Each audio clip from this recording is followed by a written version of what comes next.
हम लोग आज एक और नई कहानी सुनेंगे और ये कहानी भी हमें बहुत कुछ सीख दे के जाने वाली है। कहानी क्या है? कहानी ये ऐसा है, कुछ एक राजा रहते हैं। राजा आप जानते हैं, किंग राजा। वो क्या करता है, अपने राज्य से दो मालियों को बुलाते हैं और दोनों को एक एक बगीचा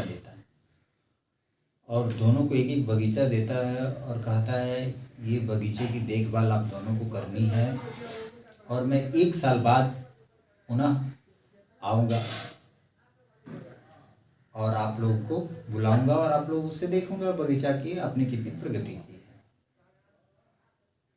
तो क्या हुआ कि बगीचा देखा गया, दोनों माली देखे और राजा उनको दे दिया। धीरे धीरे समय बीतता गया। 1 साल जब हो आया तो राजा आता है अपने दोनों बगीचे को देखने। एक आता है बगीचे को देखता है तो एक बगीचा बहुत हरा भरा है, बहुत पहले से और ज़्यादा सुंदर एक बगीचा बन गया है। चारों तरफ फूल खिले हैं, फल वाले वृक्ष फल लदे हुए हैं। चारों तरफ कहीं कुछ घास जो है वो नहीं है, अनवांटेड जो ग्रास होते हैं। पूरा पत्ते झड़ रहे हैं तो पूरी उसकी सफाई, सब हर चीज़ सिस्टमेटिक तरीके से वहाँ रखा गया। हर एक पौधे को, हर एक वृक्ष को बहुत सुंदर से रखा गया है। पानी की व्यवस्था वहाँ रखी गई है, पानी दिया जाता है, पेड़ हरे भरे हैं। जबकि एक और, जब वो राजा फिर से दूसरे मालिक के पास जाता है जो उसको बगीचा दिया रहता है, उस बगीचे में जाता है तो देखता है कि जो बगीचा हमने इसको दिया था उससे ज़्यादा ये क्या है कि पूरा जो है बगीचा ही क्या है और पहले से ही खराब है। पहले जितना हम अच्छा दिए तो उससे भी ये देख रहे हैं कि पौधे सूख गए हैं। कहीं कहीं पौधे को कभी लग नहीं रहा, पानी मिला है, कभी उनकी निराई गुड़ाई कभी नहीं हुई है, जहाँ तक पूरे घास जमे हुए हैं। माली मिलते हैं राजा और कहते हैं कि मेरे दरबार में दरबार लगता है। राजा के दरबार में दोनों माली जाते हैं। पहले माली से पूछता है कि भाई तुमने क्या किया कि तुम बगीचा इतना तुम्हारा साफ सुथरा है, पूरे पेड़ पौधे हरे भरे हैं। और दूसरे माली से पूछते हैं कि तुमने ऐसा क्या कर दिया कि पूरे पेड़ सूख गए। तो पहले माली बोला कि मैं अपने बगीचे की नियमित पानी देना हो, निराई गुड़ाई करना हो, साफ सफाई करना हो, हर एक पौधे की क्या कौन सी बीमारी हो गई उसकी देख रेख करना हो, हर चीज़ मैंने बहुत तत्परता से मैंने किया है। दूसरे माली से पूछा कि भाई तुमने ऐसा क्या कर दिया, तुम भी पूरा एकदम मेहनत किए हो और पेड़ पौधे सूखे हैं। उस माली ने बोला कि महाराज मैं बगीचे की प्रत्येक दिन परिक्रमा करता था। मैं पौधों की मैं पूजा करता था, पानी तो नहीं देता था, मैं उनकी सेवा तो नहीं करता था, मैं उनकी परिक्रमा करता था। पूरा 10 रोज में 100 चक्कर उनके 108 चक्कर में लगाता था उस बगीचे की।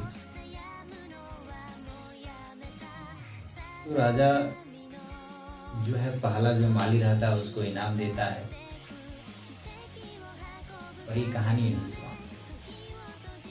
भाई बहनों, इस कहानी से हमें सीख क्या मिला, ये बहुत ज़बरदस्त चीज़ है। सीख ये है, हम लोग का भी जीवन मिला हुआ है। हम लोग परमात्मा को, ईश्वर के चारों ओर बहुत 108 परिक्रमा लगाते हैं, 2000 परिक्रमा लगाते हैं, उनको जल चढ़ाते हैं, उनकी खूब आरती उतारते हैं, अगरबत्ती दिखाते हैं। लेकिन जो परमात्मा का कार्य है, जो भगवान का कार्य है, जो ईश्वर का कार्य है, उसको हम लोग छोड़ देते हैं।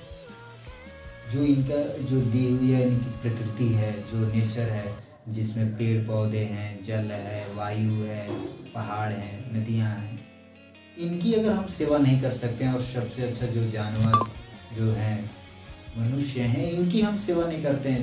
मनुष्य भूख से तड़प रहा हो, बीमारी से तड़प रहा हो, असहाय है, दुर्बल है, उसकी हम सेवा नहीं कर रहे। हम किसकी सेवा कर रहे हैं? भगवान की सेवा करने में लगे हुए। भगवान की सेवा कैसे? भगवान क्या करते हैं? भगवान चाहते हैं कि हमारे जो भी बनाए हुआ जितनी भी सृष्टि है, आप उनकी सेवा कर रहे हैं, तब आप भगवान आपसे प्रसन्न। आप उनकी देख रेख करते रहिए, कब उनको क्या चीज़ की ज़रूरत है आप उनका हाल चाल लीजिए, तब सही मायनों में जो है हम लोग जो है इनाम के पात्र बने अगर हम ये कार्य कर रहे हैं भगवान की नज़र में, तब हम लोग श्रेष्ठ कहलाएंगे। और भगवान की आरती उतारने से ज़्यादा भगवान का कार्य करने से।